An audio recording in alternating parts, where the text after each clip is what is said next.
Students, स्वागत है एक बार आपका फिर से मिस्ट्री के यूट्यूब के स्टडी मंत्र चैनल पर। Today we will discuss about chloroplast transformation. तो आज का हमारा टॉपिक है क्लोरोप्लास्ट ट्रांसफॉर्मेशन। किन किन मेथड से क्लोरोप्लास्ट ट्रांसफॉर्मेशन किया जाता है वो आज हम लोग स्टडी करेंगे।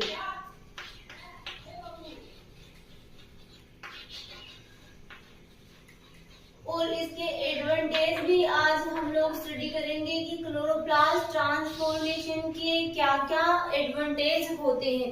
तो आज हम लोग स्टडी करेंगे सबसे पहले इसका इंट्रोडक्शन,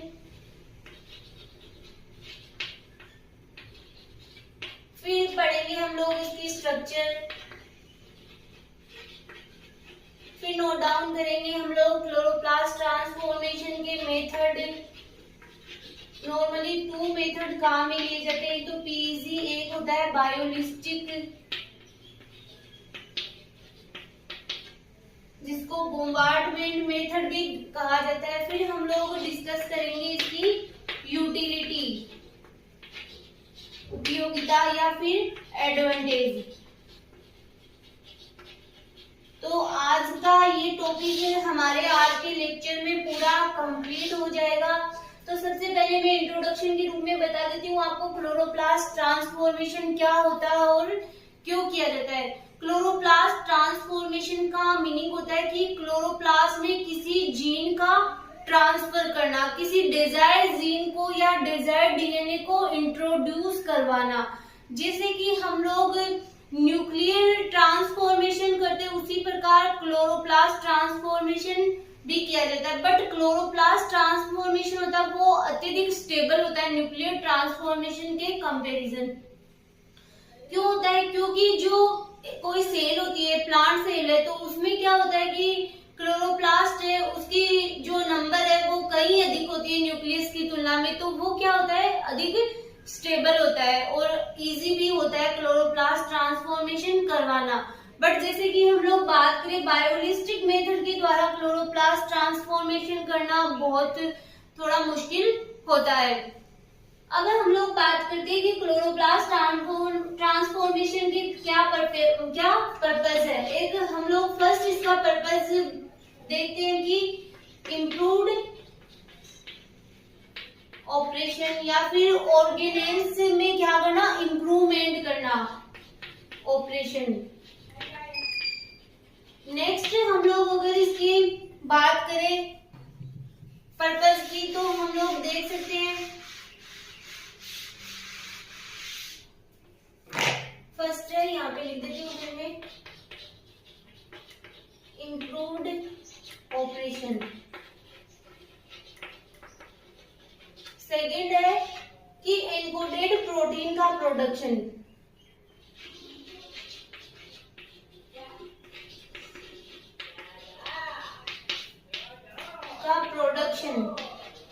करने के लिए क्या किया जाता है, क्लोरोप्लास्ट ट्रांसफॉर्मेशन किया जाता है। ये इसके 2 पर्पज है। अब क्लोरोप्लास्ट के स्ट्रक्चर के बारे में हम लोग बचपन से पढ़ते हैं कि क्लोरोप्लास्ट होता है वो डबल स्ट्रैंडेड मॉलिक्यूल होता है, लगभग 120 to 190 किलो बेस पेयर का मॉलिक्यूल होता है, डबल स्ट्रैंडेड डीएनए होता है। ये हम लोग बचपन से ही स्टडी करते आ रहे, तो हम लोग इसके ऊपर इतना ज्यादा डिस्कस नहीं करेंगे। हम लोग डायरेक्ट ही बात करेंगे कि क्लोरोप्लास्ट ट्रांसफॉर्मेशन कैसे किया जाता है और इसकी एडवांटेज को डिस्कस करेंगे।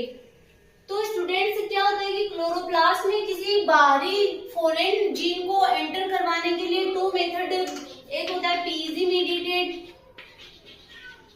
मीडिएटेड की हम लोग बात करें, जैसे कि हम लोग जो प्रीवियस लेक्चर्स थे उसमें हम लोगों ने स्टडी कर लिया था कि पीईजी मीडिएटेड जो ट्रांसफॉर्मेशन है वो किस प्रकार से किया जाता है। तो क्या होता है कि सबसे पहले हम लोग क्या लेते हैं कि क्लोरोप्लास्ट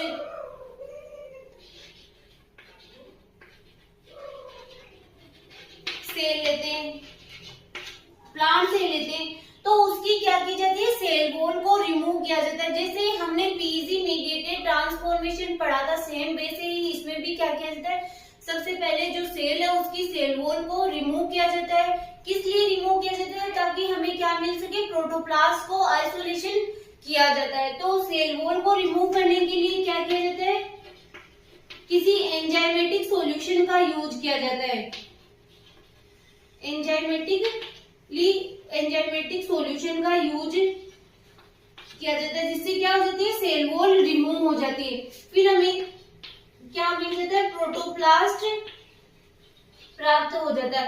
अब इस प्रोटोप्लास्ट में को किसमें रखा जाता है? पीईजी मीडियम में रखा जाता है, जिससे कि ये प्रोटोप्लास्ट फर्स्टली क्या होता है, श्रिंक होता है। ठीक है, श्रिंक होता है, जिससे कि इसका जो प्योर जो डीएनए होता है वो क्या होता है कि आइसोलेट हो जाता है, या फिर इसके अंतर्गत क्या होता है, पीईजी एंटर हो जाता है। फिर पीईजी एंटर होने के बाद में इसमें जो हमारे पास डिजायर्ड डीएनए होते हैं उसको इसके अंतर्गत रखा जाता है, जिससे कि जब ये जो सेल वॉल रिमूव हो जाएगी, जो तब हमारे पास क्या बचेगा, प्रोटोप्लास्ट के अंतर्गत क्या होगा, pure nucleus, pure DNA, purified DNA या प्योर डीएनए। तो इसके अंतर्गत जो हमारे पास डिजायर्ड डीएनए हम लोग एंटर करवा रहे हैं क्लोरोप्लास्ट के अंतर्गत, तो वो एंटर कर जाएगा। फिर हम लोग क्या करते हैं, पीईजी को वापस से रिमूव कर लेते हैं। जब यहाँ पे ट्रांसफॉर्मेशन हो जाता है तो हम लोग पीईजी को वापस रिमूव कर लेते हैं, और हमारा जो रिकॉम्बिनेंट या नॉन रिकॉम्बिनेंट की ट्रांसफॉर्मेशन हुआ है या नहीं हुआ, इसकी क्या करते हैं, स्क्रीनिंग कर लेते हैं। इस प्रकार से पीईजी मीडिएटेड ट्रांसफॉर्मेशन किया जाता है। नेक्स्ट, अगर हम लोग इसकी यूटिलिटी की बात करें कि क्लोरोप्लास्ट ट्रांसफॉर्मेशन के क्या क्या एडवांटेज है। फर्स्टली कि जो क्लोरोप्लास्ट ट्रांसजीन होते हैं, क्लोरोप्लास्ट में ट्रांसजीन होते हैं, वो किसके द्वारा एंटर करते हैं कि पोलन द्वारा एंटर नहीं करते, ये करते हैं ओव्यूल द्वारा एंटर। तो पोलन द्वारा इनके एलिमिनेट होने का कोई भी रिस्क नहीं रहता। ये एक प्रकार की इसकी क्या है, यूटिलिटी है। फिर अगर बात करें कि जो क्लोरोप्लास्ट ट्रांसफॉर्मेशन है उसमें जीन साइलेंसिंग की इवेंट होती है वो बहुत कम हो जाती है। जीन साइलेंसिंग की इवेंट होती है वो बहुत कम हो जाती है। नेक्स्ट हम लोग बात करें यूटिलिटी की, तो जो क्लोरोप्लास्ट ट्रांसफॉर्मेशन होता है वो न्यूक्लियर ट्रांसफॉर्मेशन की अपेक्षा बहुत अधिक स्टेबल होता है, क्योंकि क्लोरोप्लास्ट की संख्या होती है वो बहुत हाई पाई जाती है। तो अब हम लोग जो मैंने बताया वो ही हम लोग उसके नोट प्रिपेयर करेंगे। यहाँ पे लिखा हुआ chloroplast transformation and it's utility. तो सबसे पहले हम लोग इसका इंट्रोडक्शन नोट डाउन करेंगे कि क्लोरोप्लास्ट ट्रांसफॉर्मेशन के 2 पर्पज हो सकते हैं। एक इम्प्रूव ऑपरेशन की ऑर्गेनेल्स में सुधार करना, या ऑपरेशंस जो हम कर रहे हैं, मतलब जो हम क्लोरोप्लास्ट ट्रांसफॉर्मेशन कर रहे हैं उसके कारण जो ऑर्गेनेल्स में इम्प्रूवमेंट कर रहे हैं उसके लिए ही क्लोरोप्लास्ट ट्रांसफॉर्मेशन किया जाता है। ट्रांसजीन द्वारा एन्कोडेड प्रोटीन का प्रोडक्शन, एक क्या है इसका कि वन पर्पज तो ये हो गया इम्प्रूव ऑपरेशन। सेकंड पर्पज क्या है, ट्रांसजीन द्वारा एन्कोडेड प्रोटीन का प्रोडक्शन, ये है इसका पर्पज। क्लोरोप्लास्ट में जीन एक्सप्रेशन पर डिपेंड करता है और इसका रेगुलेशन डेवलपमेंट की स्टेजेस से होता है, कि इसका रेगुलेशन होता है वो डेवलपमेंट की स्टेजेस से ही होने लग जाता है। नेक्स्ट हम लोग बात करें कि रेगुलेशन की प्रोसेस प्राय पोस्ट ट्रांसक्रिप्शनल प्रभावित आरएनए प्रोसेसिंग होती है, कि जो रेगुलेशन की प्रोसेस होती है वो एक प्रकार की क्या होती है, पोस्ट ट्रांसक्रिप्शनल प्रोसेस होती है। प्राय क्लोरोप्लास्ट ट्रांसक्रिप्ट अत्यधिक मॉडिफाइड होकर फंक्शनल आरएनए मॉलिक्यूल बनाते हैं। सबसे पहले जो सक्सेसफुली क्लोरोप्लास्ट ट्रांसफॉर्मेशन है वो बॉयटन एट ऑल ने 1988 द्वारा क्लेमाइडोमोनास रेनहार्डिटी में रिपोर्ट किया गया था। ये एक प्रकार की क्या है, ब्लू ग्रीन एल्गी भी बोल सकते हैं। तो फिर क्या है, हाई प्लांट्स में स्वाब एट ऑल द्वारा टोबैको में क्लोरोप्लास्ट ट्रांसफॉर्मेशन सक्सेसफुली किया गया। नेक्स्ट हम लोग बात करें कि क्लोरोप्लास्ट या प्लास्टिड होता है वो DNA double circular standard molecule 120 से 180 किलो बेस पेयर का होता है। Plastid chromosome super coiled molecule होता है। पल्स PULS है यहाँ पे।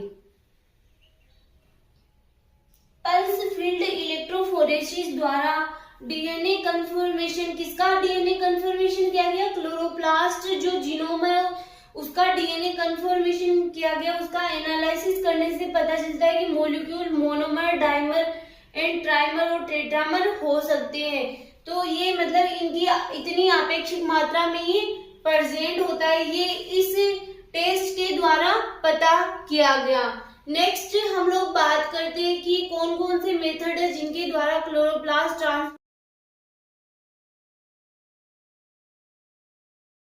से जेनेटिक मटेरियल डिस्ट्रीब्यूटेड किन किन के रूप में डिस्ट्रीब्यूटेड होता है कि न्यूक्लियस में होता है, क्लोरोप्लास्ट में होता है और माइटोकॉन्ड्रिया में होता है।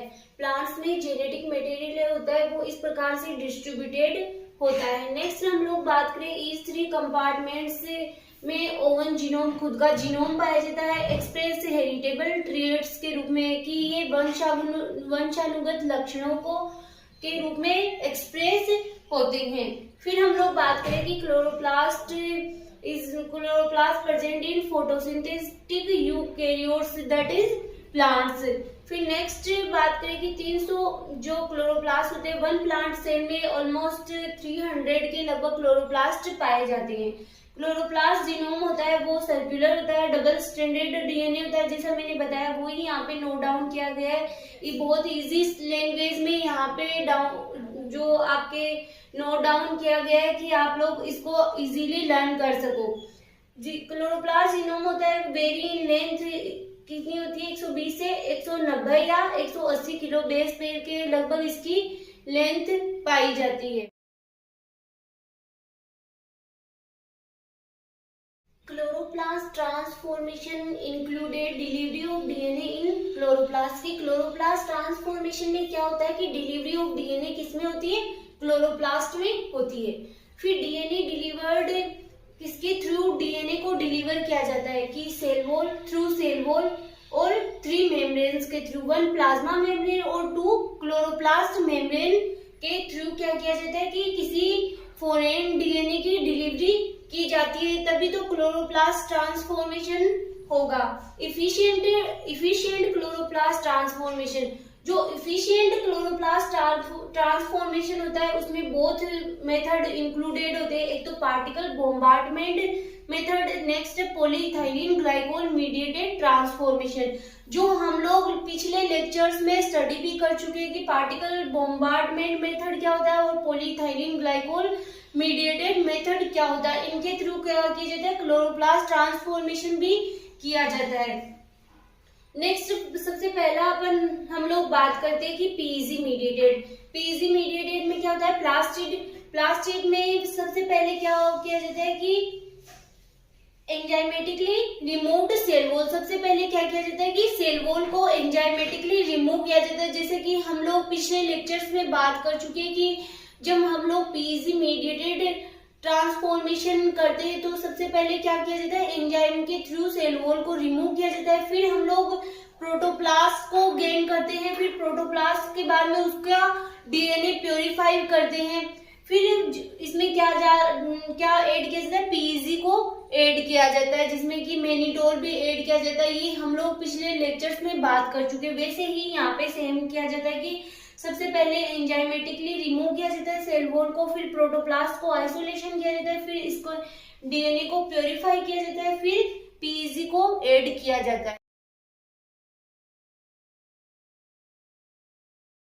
प्रोटोप्लास्ट होता है वो फर्स्टली श्रिंक होता है in the presence of PEG. फिर इसका क्या होता है? लाइसिस होता है due to disintegration in the cell membrane. फिर क्या होता है? रिमूविंग, जो मेम्ब्रेन है उसको क्या कर दिया जाता है? रिमूव कर दिया जाता है। पीईजी को फिर से क्या किया जाता है? रिवर्स प्रोसेस की जाती है। और जब मेम्ब्रेन को क्या कर लिया जाता है? रिमूव कर लिया जाता है, तो ये प्रोसेस क्या होती है? इरिवर्सली जो मेम्ब्रेन होती है वो क्या होती है? डैमेज्ड हो जाती है। नेक्स्ट हम लोग बात करें कि बायोलिस्टिक डिलीवरी के द्वारा किस प्रकार से प्रोटोप्लास्ट ट्रांसफॉर्मेशन होता है। यहाँ पे तो हम लोगों ने पीजी मीडिएटेड पर स्टडी कर लिया और पहले भी हम लोग पीजी मीडिएटेड जो ट्रांसफॉर्मेशन है वो स्टडी कर चुके हैं। इस प्रकार से क्या होता है कि जब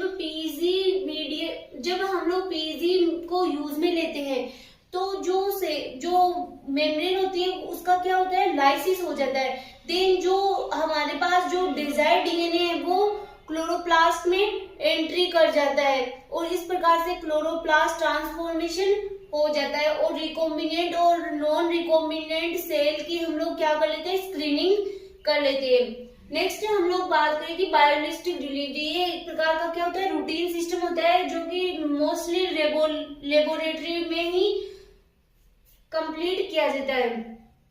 जैसे कि हम लोग बात करें कि फ्लोरिंग प्लांट्स होते हैं वो कई प्रकार के प्लास्टिड पाए जाते हैं, उनमें क्रोमोप्लास्ट, ल्यूकोप्लास्ट और क्रोमोप्लास्ट, ये सारी वेराइटी फ्लोरिंग प्लांट्स में पाई जाती है। हम ये यहाँ पे क्यों बात कर रहे हैं कि फ्लोरिंग प्लांट्स में प्लास्टिड की वेराइटी, ये हम लोग बात कर रहे हैं कि क्लोरोप्लास्ट के ट्रांसफॉर्मेशन के लिए ही हम लोग इसको डिस्कस।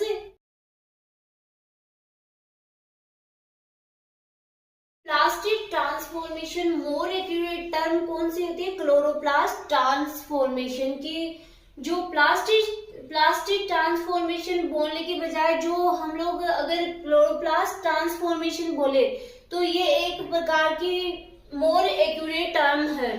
फिर हम लोग बात करते हैं कि प्लांट्स ट्रांसफॉर्म्ड प्लास्टिड जीनोम से, हम जो प्लांट्स होते हैं उनमें ट्रांसफॉर्म्ड प्लास्टिड जीनोम्स है उनको बोलते हैं ट्रांसप्लास्टोमिक बोला जाता है। कि जो प्लांट्स ट्रांसफॉर्म्ड हो रहे, जिनका प्लास्टिड ट्रांसफॉर्मेशन किया गया है, जिनका क्लोरोप्लास्ट ट्रांसफॉर्मेशन किया गया है, उनको बोला जाता है ट्रांसप्लास्टोमिक प्लांट्स।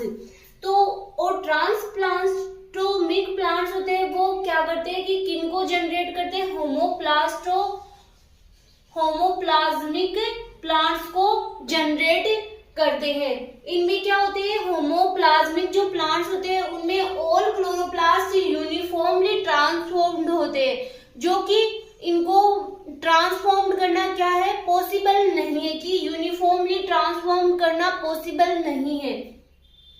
क्या बताया मैंने कि इनकी जो ट्रांसप्लास्टोमिक है, इनकी मेजर डिफिकल्टी क्या होती है कि जो क्लोरोप्लास्ट इनका ट्रांसफॉर्मेशन होता है, तो क्या हो रहा है, ट्रांसप्लास्टोमिक प्लांट्स का अगर क्लोरोप्लास्ट ट्रांसफॉर्मेशन हो रहा है तो ये कौन से प्लांट जनरेट करेंगे, होमोप्लाज्मिक प्लांट्स जनरेट करेंगे। जिन प्लांट्स का क्लोरोप्लास्ट ट्रांसफॉर्मेशन हो जाता है, फिर अगर हम उनको ग्रो करवाते हैं तो होमोप्लाज्मिक प्लांट्स हमें प्राप्त होते हैं और इनका क्लोरोप्लास्ट होता है वो यूनिफॉर्मली ट्रांसफॉर्म्ड होता है, जो कि इम्पॉसिबल होता है या फिर बहुत हार्ड होता है इनको ट्रांसफॉर्मेशन करना। कि जो क्लोरोप्लास्ट होते हैं क्योंकि इनमें क्या होता है कि 10 से 100 क्लोरोप्लास्ट प्रेजेंट होते हैं वन सेल में, ठीक है। तो ईच क्लोरोप्लास्ट होती है वो 100 कॉपीज क्लोरोप्लास्ट जीनोम की पाई जाती है, कि ईच क्लोरोप्लास्ट है उसमें 100 कॉपीज क्लोरोप्लास्ट जीनोम की पाई जाती है और इन सबको ट्रांसफॉर्मेटेड करना बहुत डिफिकल्ट होता है, जो कि क्या लिखा हुआ है यहाँ पे, डोंट अलाउ होमोप्लास्टिक स्टेज को प्राप्त करना बहुत कठिन होता है।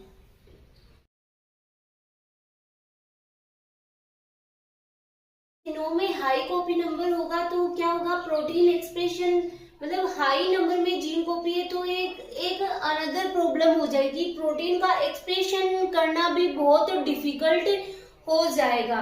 तो ये था आपके क्लोरोप्लास्ट ट्रांसफॉर्मेशन। नेक्स्ट हम लोग बात करते हैं इसके एडवांटेज या यूटिलिटी ऑफ क्लोरोप्लास्ट ट्रांसफॉर्मेशन के क्या क्या एडवांटेज है।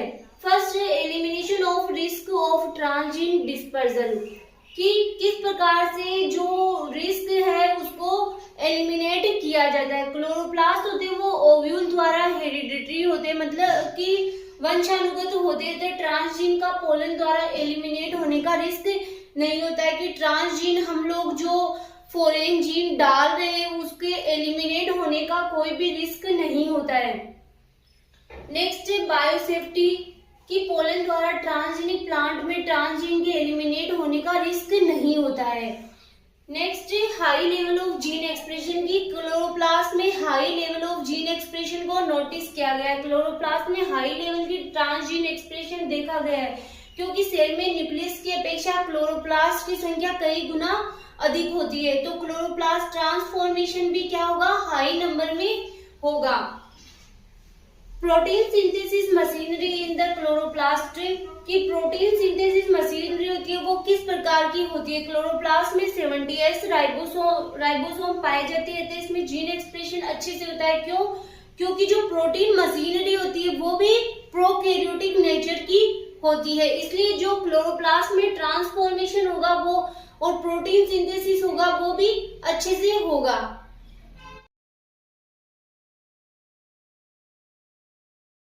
Stable transgene expression, chloroplast transformation द्वारा ट्रांसजीन का एक्सप्रेशन न्यूक्लियर ट्रांसफॉर्मेशन के कंपैरिजन क्या होता है, अधिक स्टेबल होता है। फिर है मल्टीपल जीन ट्रांसफर, की क्लोरोप्लास्ट में क्या होता है कि मल्टीपल जीन को ट्रांसफर किया जा सकता है। क्लोरोप्लास्ट जीनोम में मल्टीपल जीन ओपेरॉन जैसे ट्रांसफर किए जा सकते हैं, क्योंकि इसमें पॉलीसिस्टोनिक एमआरएनए से मल्टीपल जीन की एक्सप्रेशन पॉसिबल होती है। कि यहाँ पे ये लिखा हुआ है कि पॉलीसिस्टोनिक एमआरएनए से मल्टीपल जीन का एक्सप्रेशन पॉसिबल हो सकता है। कि क्लोरोप्लास्ट में क्या होता है कि एक से अधिक जीन का एक्सप्रेशन अच्छे से हो सकता है और स्टेबली हो सकता है, इसलिए इसमें मल्टीपल जीन को भी ट्रांसफर किया जा सकता है। फिर जीन साइलेंसिंग, क्या होता है कि क्लोरोप्लास्ट ट्रांसफॉर्मेशन द्वारा जीन साइलेंसिंग की इवेंट है वो बहुत कम देखी गई या बहुत कम हो जाती है। तो ये था आपके क्लोरोप्लास्ट ट्रांसफॉर्मेशन का टॉपिक, भी आज के लेक्चर में कंप्लीट हो चुका है। नेक्स्ट लेक्चर में हम लोग नए टॉपिक के साथ फिर मिलेंगे।